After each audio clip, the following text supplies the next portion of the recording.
Hi, guys. Welcome to Ask the Nurses podcast. I'm Jess, one of the advocates for American Frontline Nurses, and I have with me Julia as my co-host. And I'm the Director of Advocacy Services for American Frontline Nurses. And today we have a very special guest with us. It is Connor Patrick, and he did a viral video about his father's fight for survival. Basically, got his father through the hospital system, through these negligent protocols that they're using to treat COVID. And just an amazing story of how he pushed his dad through and fought for his family. And the outcome is so beautiful. And we even have his father, John, with us, who is the patient in the hospital. So we can bring them on and they can tell us more of their story. Hi, Connor. Hi, John. Hey, guys. How's it going? Good. How are you doing? We're doing well. Thank you for joining us today. Your story is just incredible. Yeah, beautifully told. Amazing work. And it's gone viral. So let's talk about how many views you've had. Yeah, so I posted the video about 2 weeks ago on Instagram, and right now we're just crossed over 1.6 million views, and it's been shared almost 150,000 times. And I think the most impressive thing is just how many people have commented and reached out sharing their stories. And it's been tragic but amazing to see how many people have gone through something similar and how many people can relate to what we've gone through as a family. Right. Can you tell us a little bit? Can you take us through some highlights in the story and just kind of what happened and how did you end up in the hospital, John? Can you hear us, John? Okay. We went a while. Yes, can you hear me? Yeah, we went a while with no one having COVID, and then a couple of my daughters got COVID, and it came in the house, and some of us wound up picking it up. And I wound up really getting, I guess, the brunt of it, and my body didn't maybe respond well. I was like in bed for like 4 days, and I was really like getting dehydrated. So we kind of thought I would go to the hospital to get fluids and, try to like I had the flu a year ago earlier. I just got fluids and I felt so much better, and the same thing. And I walked in the middle, and I didn't come out for 10 months. So it was a long struggle, and it happened so quick once I got into the hospital. And I kind of was out of it after like a week, maybe. Connor really kind of knows most of the story. But they had told me I wasn't going to survive while I was conscious, and I felt okay. And it seemed like they knew like something was going to happen to me before it even happened. And they were giving me all kinds of cocktails and stuff, and I didn't respond well to them, and I quickly went downhill. And it's just a crazy story. Maybe Connor would be better to kind of tell more of the detail. Yeah, Connor, you were starting us off too, because you were saying that he walked in. This wasn't a 911 call, right? He walked. Yeah, he walked in, and Dad, you can chip in whenever, but he walked in, and the first chest x-ray that he did on arrival showed no pneumonia. I believe, Dad, didn't they even kind of at first said you were good and that you didn't need to be there, and then they had asked you if he had the V, and he had said no, and that's when they encouraged him to take casirivimab, which is one of the monoclonal antibodies. And he was supposed to just receive that infusion and then get picked up an hour later. And they called us and said that he had gone downhill and had some sort of negative reaction to the infusion, and that he would have to spend the night.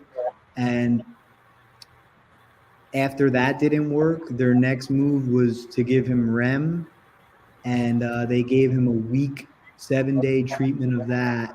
And by the end of that, his lungs were whited out, filled with what they told us was pneumonia, and he started having a decrease in his kidney function, and his blood pressure rose, and his oxygen saturation just continued to go downhill day by day.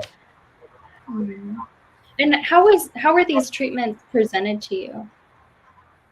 Were you given other options? Did they talk about side effects, or how were the monoclonals and the REM protocol? How was that presented to you? Dad? Well, basically, they said, this is what we recommend, and this is what we're going to give you. And it was really just more of a matter of fact instead of, first off, they weren't saying much of anything. They were like, you're not vaccinated, take this. It's like a cocktail. I don't remember the name of it, but I know Connor. But basically, this is going to help you fight the COVID that you obviously have right now. And, you're listening to the nurses and you're laying there and you don't feel good. And they're telling you, like, this is what you should do. And you kind of just say, oh, okay. I wasn't told about any side effects or any possibilities of me crashing or something like that. It was literally, I was supposed to go home in an hour. And then it turned into, oh, we got to wait like 5 hours till you're staying overnight to, not coming out. Or telling you you're not going to survive. You need to call your family and make arrangements. Literally, it was told to me. And I was like, what are you talking about? I just got up and I went to the bathroom. Then I went to try to get out of bed at that time, and my legs weren't working for me to even get out. It happened so fast. I was like, but no mention of side effects or the possibility of something drastic could happen to you. It was just this is what you need, this is what you should take, and move forward from there. And then, like Connor said, my X-rays had shown I had clear chest X-rays when I went into the hospital, and within the day, I think it was a day or two, I had pneumonia, and then I had it just constantly got worse. They were just like clouding up and filling up, and to the point, and it said you have to go on a ventilator. And then it just all went downhill from there very quickly. And Connor, at what point did you feel like something is not right? So, my dad went into the hospital and I was very worried. I was living in Colorado and this was all happening in New York. And we were communicating as a family in a group chat. And fortunately, I have a platform on Instagram, which I'm friends and connected to people all over the world in different countries. And I had posted something about my dad being sick, and a few people reached out and they were very adamant about IVM or even hydro or hydroxy, and that the hospitals were following a protocol that wasn't helping people and in fact making them worse. And at the time I was comprehending that, but I was still trying to trust in the experts and the professionals and believing that everything was going to be okay. But as every day went by and my dad got worse and worse and worse, it started making more sense with what these people were telling me. And then my alarms really went off when I asked the hospital if we could try some of these treatments, and they refused. And not just the way they refused, they kind of just laughed at me as if I was it was a joke and it wasn't even worth listening to or hearing. And but then on top of that, they would just tell me that they've done everything they could and they're sorry. There's nothing else they can do. And I was just in my head, how can so many people be pointing towards the same potential treatments? And then I'm in here begging the doctors to try, and they're just refusing, telling me that they've done everything they could. But yet, all the treatments they gave him already just made him worse and worse and progressed downhill in rapidly. And I actually had a very a major red flag for me was when I was speaking to the infectious disease doctor. They were writing my father off, basically, like I said, telling me we're sorry. We've seen this virus rip families apart. There's nothing more we can do. And I asked the infectious disease doctor, like, I was begging her, can we please try something? And she eventually told me, look, I had COVID twice. I know how bad it is. And I asked her, okay, well, what did you use for treatment? And then there was an awkward silence. And I was like, what did you use for treatment? And she raises her voice and goes, I used hydroxychloroquine, but it won't work on your father. And that's when I was like, but you're here to tell the story, and my father's out of options and he's just going downhill. Can we just try? We'll sign anything. And they refused. I asked them if they could provide me with the links to the studies or the sources that they were telling me that it would have a harmful effect on my father. And I said, okay, well, all the science that I'm reading is saying it could potentially help. Can you please show me what studies that you're referring to? And they couldn't show me anything. And you could kind of just feel in the room that something wasn't adding up. And another major red flag for me was I was begging for vitamin C, vitamin D, and zinc, which I think should be no problem to give a sick person. And they were laughing and refusing that too, saying, look, son, those aren't going to do anything. We've watched this virus rip families apart. And I'm like, but we have to give him the fighting chance. He's been in there for 12 days or whatever it was at the time. He hasn't eaten. He's dehydrated. We need to give his body a chance to fight from the inside out. We have to do whatever we could. And the way they just brushed me off and kind of left him for dead is when I really realized that something wasn't right. And that's when I started pulling out my phone and to film this, because I knew that something wasn't right. I knew things weren't adding up. And I was starting to see that the people reaching out to me with all this information and stories were onto something, and that it was seeming like, if so many people are referring to the same thing, you got to give it a chance. And that's just how I felt. And then basically from there, they refused to try. And then I started asking for an ECMO machine, because I had heard that ECMO machines were having good success, but it's hard to find them because they're not in all hospitals. I guess for anyone who's not familiar with the ECMO machine, it pulls the blood out of your neck and oxygenates it, and removes the carbon dioxide, and then pumps it back in through my dad's groin. And it's supposed to be better than the ventilator, because the ventilator, as we know, can cause a lot of damage on the lungs and the throat. So I wanted to give him the best chance we could get, and the hospital we were at didn't have an ECMO machine. So I started using that as my angle. Like, look, there's another hospital with a machine that could give my dad a chance that you guys can't do here. can we transfer him somewhere else? And they refused to do that at first. They told me that no one would accept him and that he was too sick and that he wouldn't survive a transfer to another hospital. And as my dad was laying there on the ventilator on full blast, he was still oxygenating in the low 70s, and I had even seen him in the 60s. And his color and his face and body was just starting to change. And I knew the time was running out. And I went out into the hallway. I found the doctor. This part's in the film.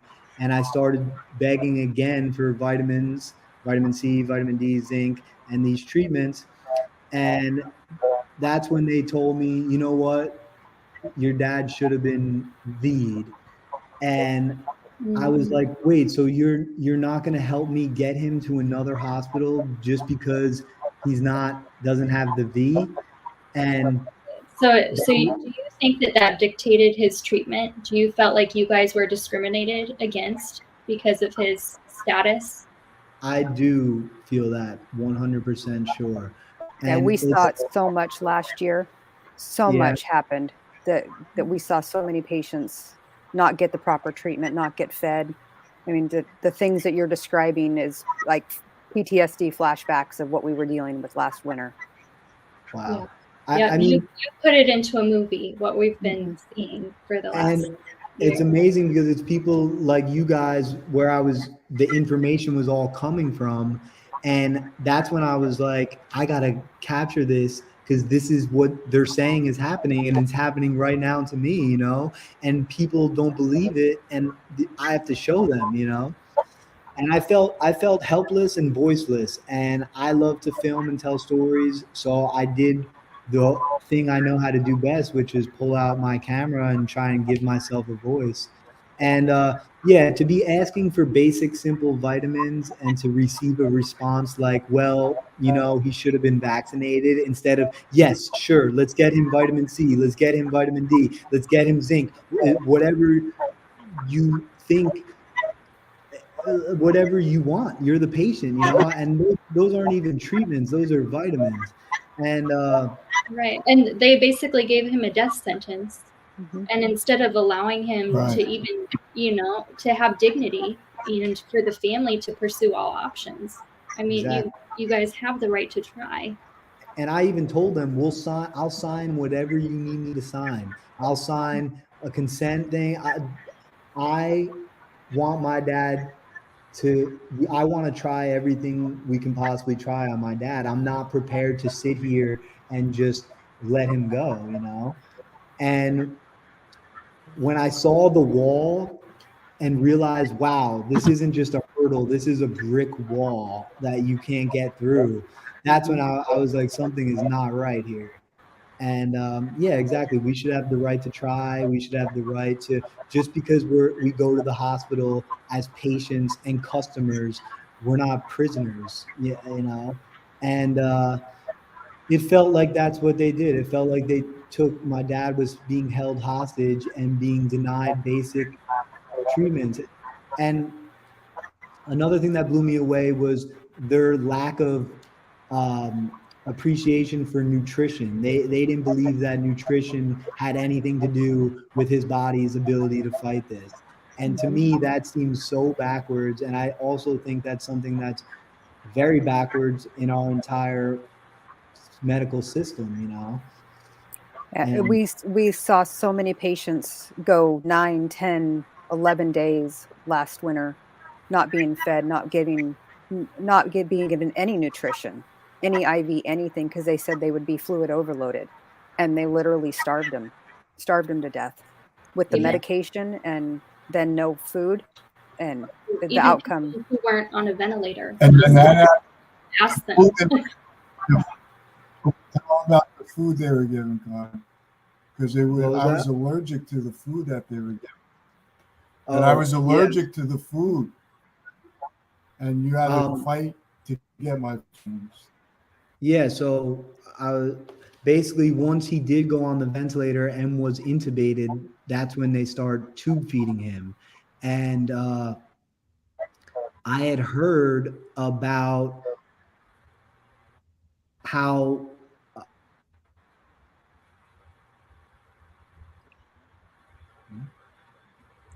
Oh, we lost you. You froze up. Did you lose me? For a Okay. second. Yeah, You're you're okay. back. Yeah. So I just started once my dad was intubated and he lost his voice, I really kicked into high gear because I was like, my dad doesn't have a voice anymore and I have to be his voice.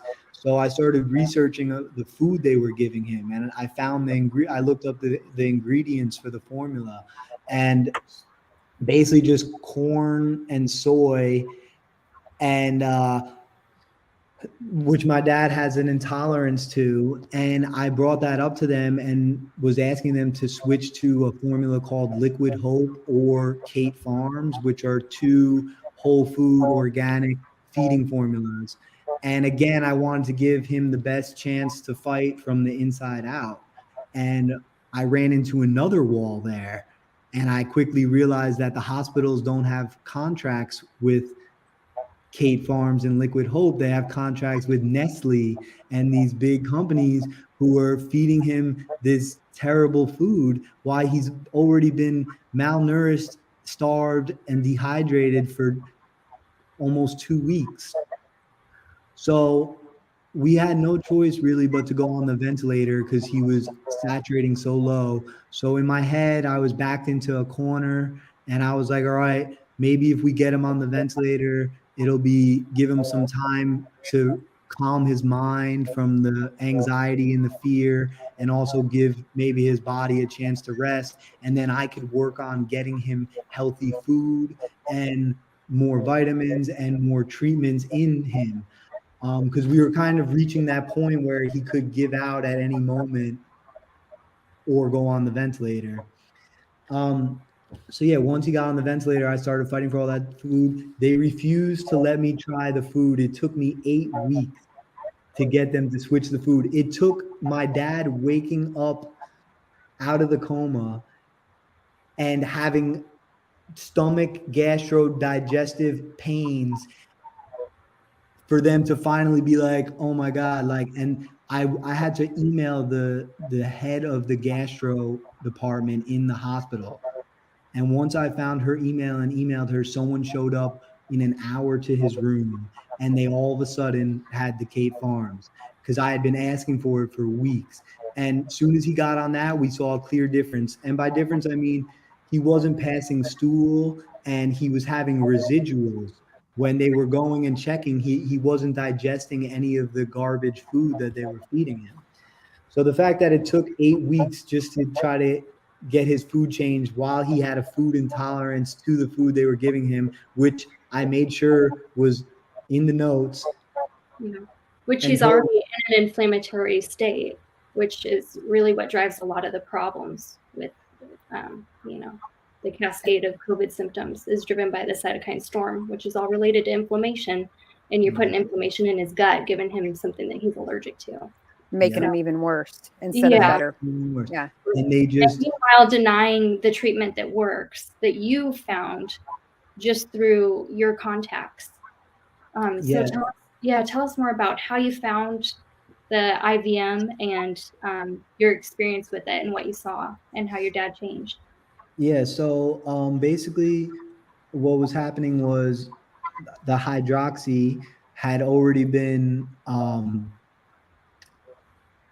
shut down, and seemed like that was impossible to get because there had already been this big buildup in the media and everyone was like, didn't even want to look that way. But luckily it appears we fell into this window where IVM hadn't gotten the same publicity yet.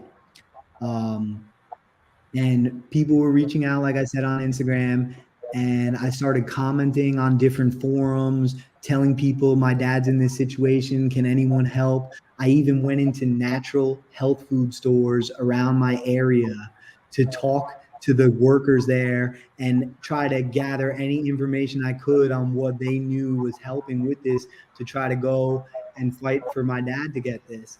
And people kept referring me to Dr. Zelenko's protocol.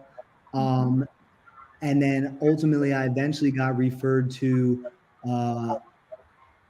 Dr. Corey, who's part of the FLCCC, and I got sent the podcast where him and Brett Weinstein went on Joe Rogan.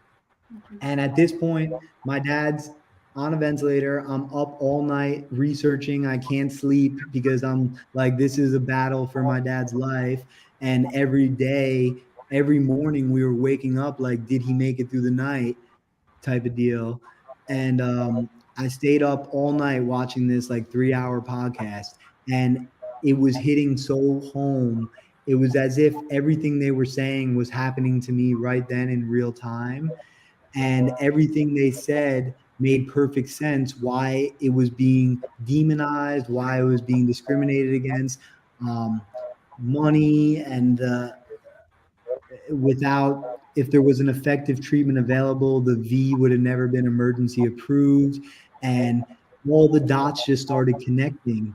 And that led me to the real-time meta-analysis, which is this worldwide meta-analysis going on right now. It's being updated every single day. And I found that through the FLCCC. And I started realizing, wow, when I first looked into it, there was just over 60 studies, 30 randomized controlled trials. And as I read through it, I was realizing, wow, they're giving my dad REM, which has way less science supporting it and showing harmful effects, but they're refusing to let me try this. And their reason for it was there's not enough studies. And I was like, how could that be the reason when there's more studies for this than there are for REM? And then I saw that other countries were using it successfully. And like I said, I had friends in other countries and they started telling me, yes, we've been using this and having success. So again, I got encouraged to not give up fighting, but I didn't know what to do because you have the experts right there telling you, this isn't going to do anything, son. We're sorry. This is the outcome. And I'm like in my head, like, it can't be like all these people can't be saying this for no reason. So I never gave up. I started printing out the studies from the meta-analysis. I started bringing them into the doctors. I started bringing in food to the doctors every single day. I started calling the doctors whenever I could. I found their emails by looking up the email format for an employee at the hospital, and would just start emailing them links to the studies and telling them, look, right now they're saying, even in the late treatment phases, which my dad is in, this drug is having extreme success. And there was also another statistic at that time. It was like the odds that an ineffective treatment would produce the results that IBM has produced was 1 in 1 trillion at one point. So they kept saying there wasn't enough evidence, but there was so much evidence pointing all towards the same thing. I believe they call it the totality of evidence, that it was very clear to me that it had a potential to help my dad. And that's what I told them. I go, we need you. We love you guys. And I think this has the potential to help my dad. And the way it got prescribed was, it was very interesting because, like I said, they refused to give it. And in the ICU, the doctors switch up every single week. And on Monday, I had a conversation with the attending doctor, and he had told me that if I could bring in some evidence that was credible, they'd be willing to try something. But I felt like they were just maybe telling me that to kind of push me away and get me to stop begging them to try them. So over that next week is when I started printing out the studies and bringing them in, highlighting them. Every time the doctors came down the hallway, I would try to pull them aside and talk to them more, to the point where they were even avoiding me. You know, I could see them come out of a room and they would walk the other way. And Sunday night, I went in to see my dad at around 9 p.m. and I decided to have a conversation with the nurse. And I started asking him, what do you know about ivermectin? Because I just couldn't wrap my head around that so many people were saying it was having success, but inside the hospitals, it was like no one would even talk about it. So he told me, I actually don't know much about IVM, but I'm waiting for it right now because they're bringing it up. And I was like, wait, what? They're bringing it up? They're going to try it? Like, no one ever told me they were agreeing to do it. No one ever called me back. No one ever mentioned anything. So I couldn't believe it. I was feeling a very powerful feeling inside me. And they came up and I went in the room with him and I watched them give my dad the first dose. And I kind of had this feeling inside me where I was like, wow, now it's in God's hands. And I've done everything I could to try to get a treatment. And we got it. And I remember walking out of the hospital that night with this feeling like we hung lights in my dad's room so you could see it from the parking lot. So I was walking out to the car and I just looked back up at the room and I was like, we got it, you know? And I was like, now we just have to wait and see. And within 48 hours, we started seeing his body react in different ways. They were suctioning blood out of his lungs, which when I asked them, do you know what this is? Have you seen this before? They were like, no, we haven't. Mind you, they told my dad was the first and only person that they ever treated with IBM there. So it was kind of like new grounds for everybody, but they were also covering and protecting themselves. So they didn't want to talk about it at all. But we saw within less than 2 days, we started seeing my dad's body change. And within a week and a half, the doctors started to dial back on the ventilator and the ECMO, and he tolerated every stage of the setback extremely well. And within 2 weeks, he was waking up out of this coma. And all the COVID things, such as his lungs, seemed to improve dramatically, miraculously, right after this medicine. So basically, the medicine did exactly what all the science said it would do. And it did it extremely fast. He received 12 milligrams a day for 5 days. And like I said, in 2 days, we started seeing something. And in 2 weeks, he was waking up. And they just called him a miracle. No one ever spoke about IVM again. And they paraded him out of there like a miracle. And I never saw that doctor. I'm sure that they said that they were the heroes too. Yeah, exactly. But honestly, I do think that that doctor was an angel, because just the lengths that we've had to go through to help people, getting attorneys involved, getting court orders, just for people to get ivermectin. And even once it's approved, there's nurses that are met with police at the door and they block access to the hospital. So just the fact that you guys, just the window of time that and how you did it to get it into, you know, and them not even tell you. It's honestly, it was almost like it's like the last ditch effort. Like, just, you know, he's not going to give up. Let's just try it and see what happens. Exactly. And I told them, I looked them in the eyes and said, I don't think they did it for what? Would you say, John? I don't think they did it for anybody else. No, I was going to tell that next. But yeah, I definitely looked at them and told them, like, I'm not going to stop until my dad gets his medicine. And I was reading a lot about lawyers winning cases and families getting court-ordered ivermectin and having success.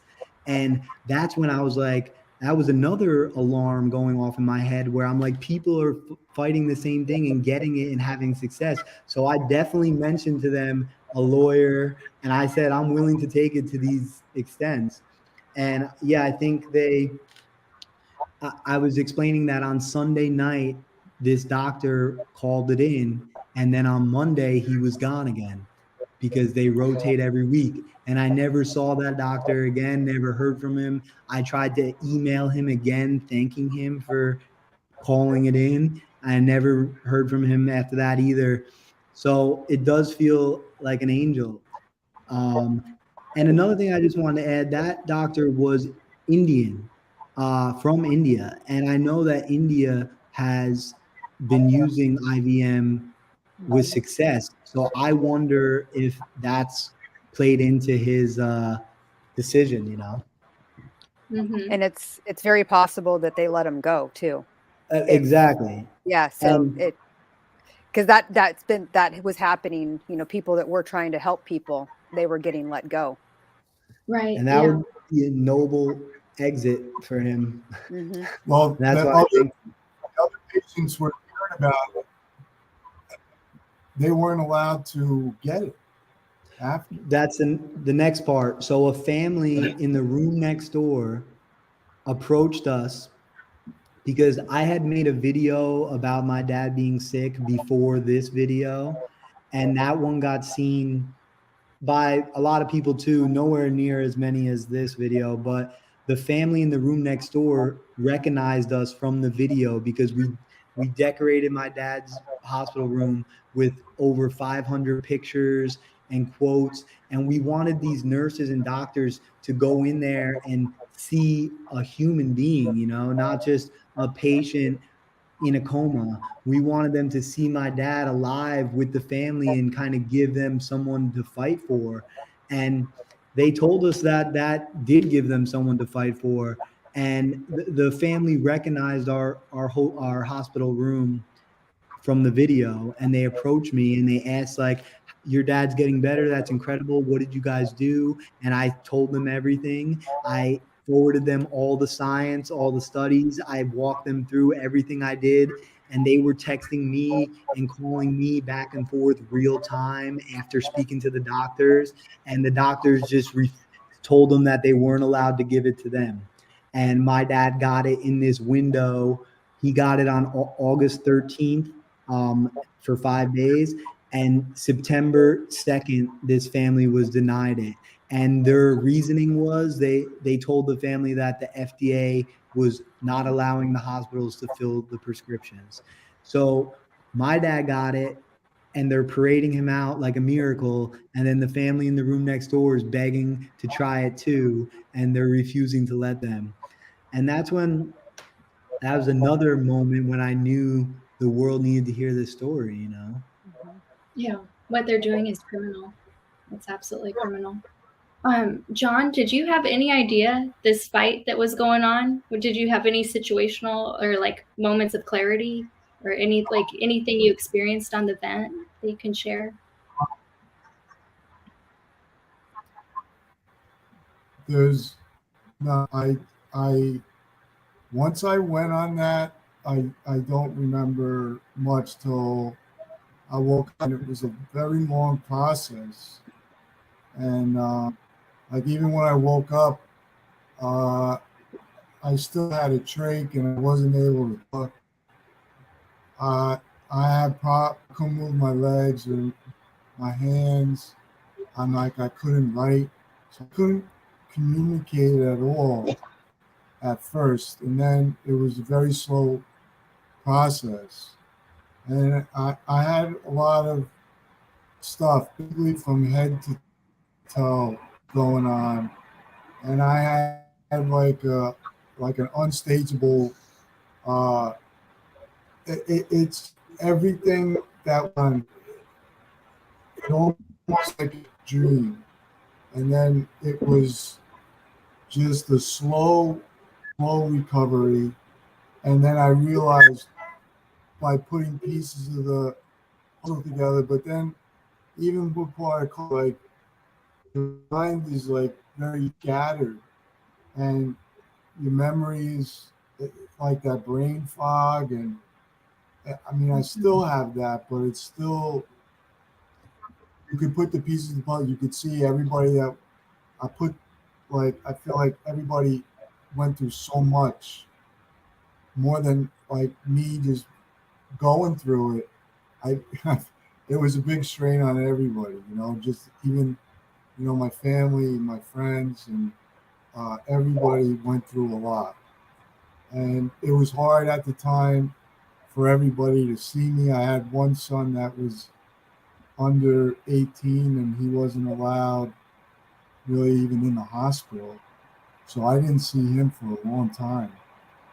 And it was hard on everybody. How many Thank days God.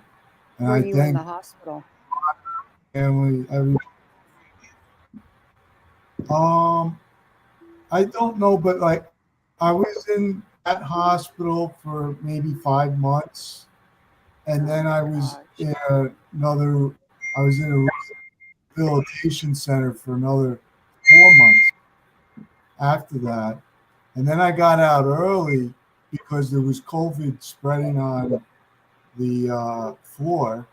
So I was actually released before I was supposed to be. But, and then I'm still going to therapy now. So it's been a year and a half now. So very, very long road for recovery. It was actually 5 months to the day that he was in the hospital, to the day. You went in July 27th and he came home December 27th. Wow. Yeah. Oh, That's incredible. And then he was in the rehab after that for Yeah. yes. is he For like, now long-term I recovery? How had to do everything. I had to learn how to talk, walk. I couldn't walk, like everything. I wasn't even able to sit up in my bed. So it was a hard struggle. you're I thank a miracle. I thank everybody, and the miracle was everybody fighting for me, and especially Connor. All my other kids were there every day, and my wife, and they all like really pushed the issue. I firmly believe in, from hearing the story and hearing from my friends that came and said, your family is just tremendous. I wouldn't have made it. I wouldn't have made it. I would have been left to go.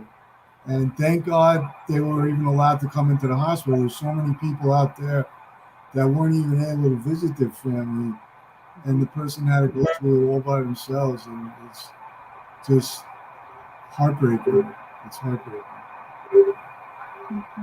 It is. Even if they do allow family members, sometimes the family was so scared that they didn't want to come in. Right. And you can imagine that, the doctors are authority figures and they tell you this is what you should do. I mean, you might question some things, but, they're like, this is my job. This is what I know. You don't know what you're talking about. We're seeing this every day. And when I go to the doctors, like, they basically don't know what they're talking about over this. They don't know.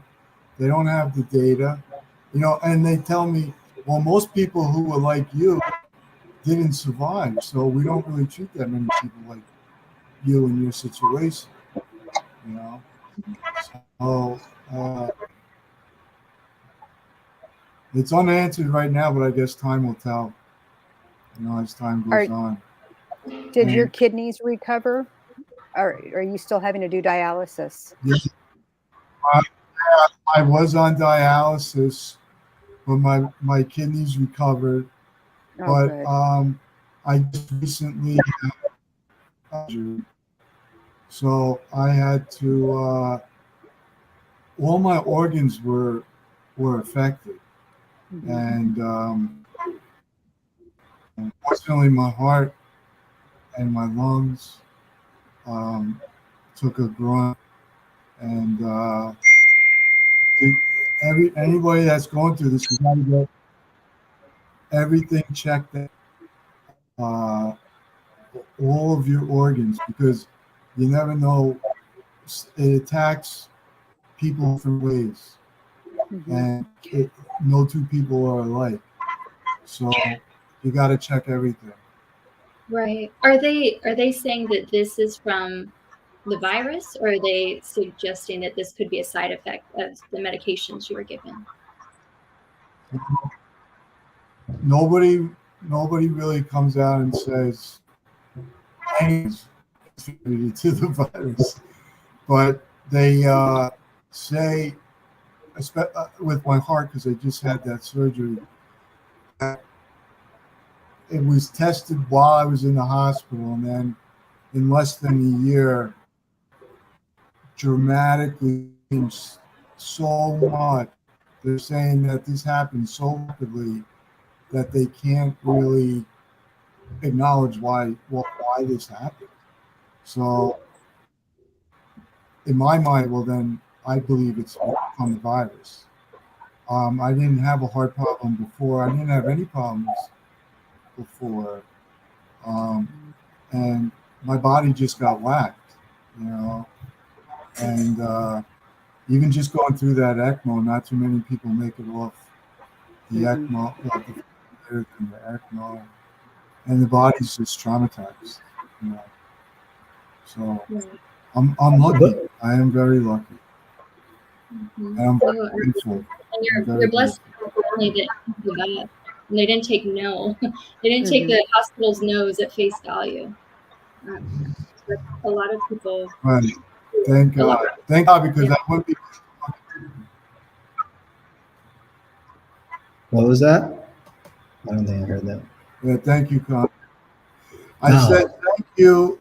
I know I wouldn't be here talking today if it wasn't for you and your siblings and pushing. Thank you. Yeah, well, of course, man. I'm just glad it unfolded and worked the way it did, and just so grateful to still have you here. And thank you for documenting it. Yeah, thank God. Yeah, because your story needs to be shared, because your story is one of many. And you were able to have the fortunate outcome and have your dad home with you. The amount of patients that didn't have the ability to have this, you know, the outcome that you had is just unreal. I mean, I know we've only touched on the surface of people. There's probably millions of people that lost their lives because of the hospital protocols. Literally. And, yeah. Right. How long have you had your Absolutely. your GoFundMe up?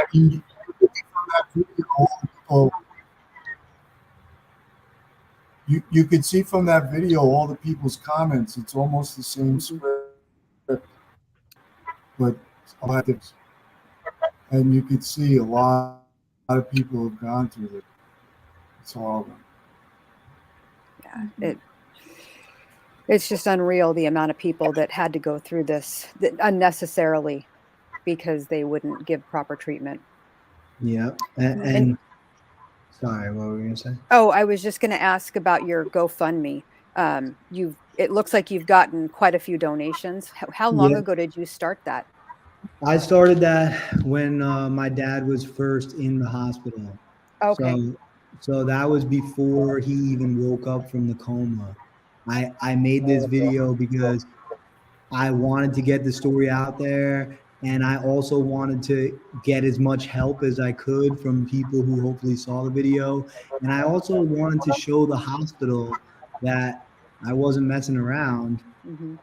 And that and my dad could tell you too, after the video, random doctors and nurses were showing up to his room and being like, oh my God, we saw your video and stuff. And he's just waking up like, what is going on, you know?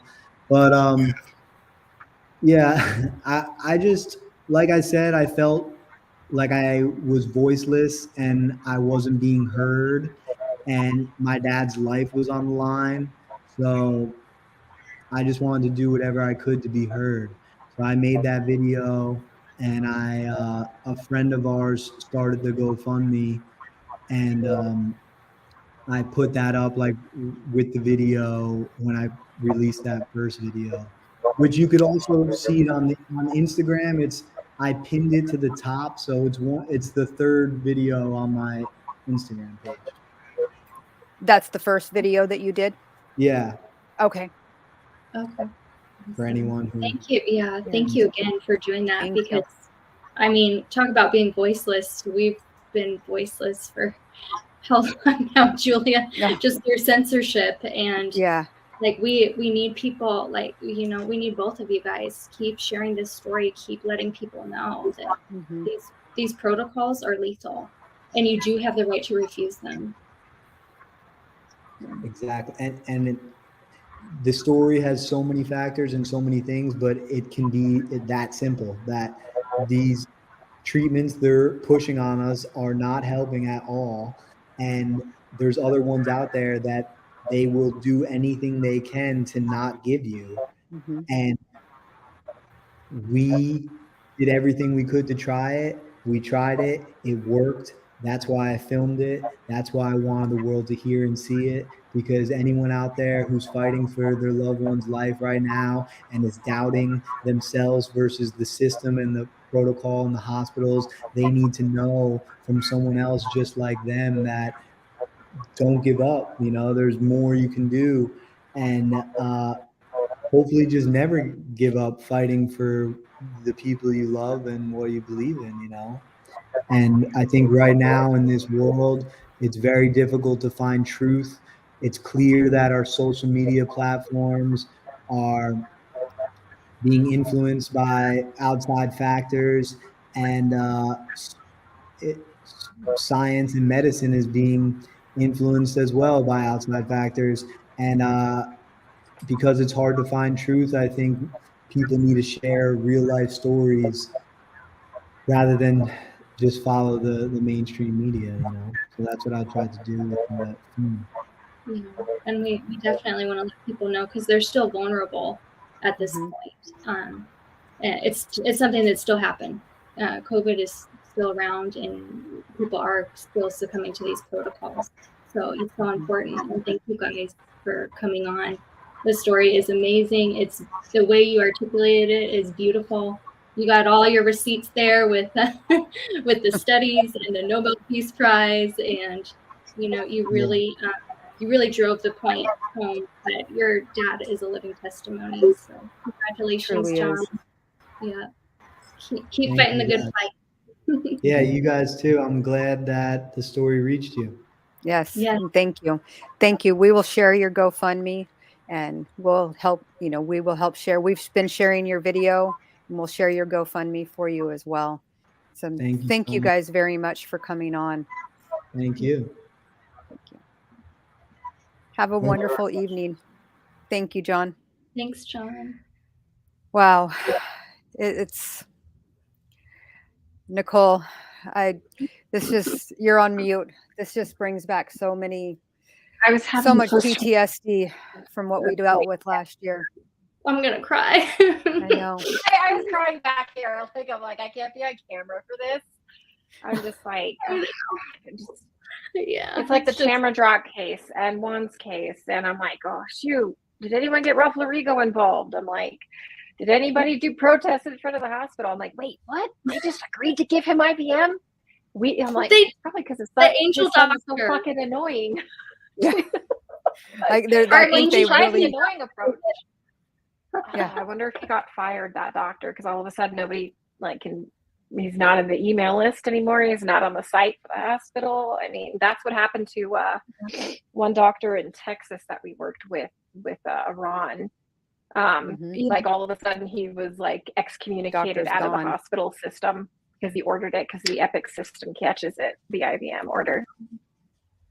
Yeah, even there's a doc in the Midwest who ordered IV NAC for a lady right before she was going on. They're going to put her on the vent. He said he ordered that. They gave it, kept her off the vent, and he was fired. For going against the protocol. Yeah. We were in a care team meeting with legal and the care team for Tamara Drock, and one of the attendings is like, because I'm like, well, she's dying anyway. Give me vitamin C. Crush it up, put it in the peg tube. And he looks at one of the doctors and is like, well, the order will get flagged. And I'm like, even if they wanted to, they would get caught. I mean, what kind of medicine is this when the doctors are afraid to prescribe something as simple as vitamin C and zinc? I mean, this is ridiculous. So any last closing thoughts or anything, folks? I'm just so glad that he did what he did and didn't give up. His dad is a walking miracle. Yeah. And the documentation work, I mean, yeah, the testimony speaks for itself and the outcome. So truly does. Yeah, I'm proud of them. Right. So, all right, folks, we're going to let you go. Make sure to go onto Apple Podcasts and give us a 5-star rating and a review, because we've been taking a hit for telling these stories. And we're also on Google Podcasts, or whatever that's called. Gosh, what was a couple other ones? Spotify. iHeartRadio, all of that, Rumble. Whatever podcast platform you listen to, go on there and make sure to give us a review, and make sure to share these episodes so we can help other people. And we will link the GoFundMe and Connor's Instagram so you guys can share his story as well. So see you later, folks. Bye. Bye. Oh, come on. It does. I'm seeing Connor in there.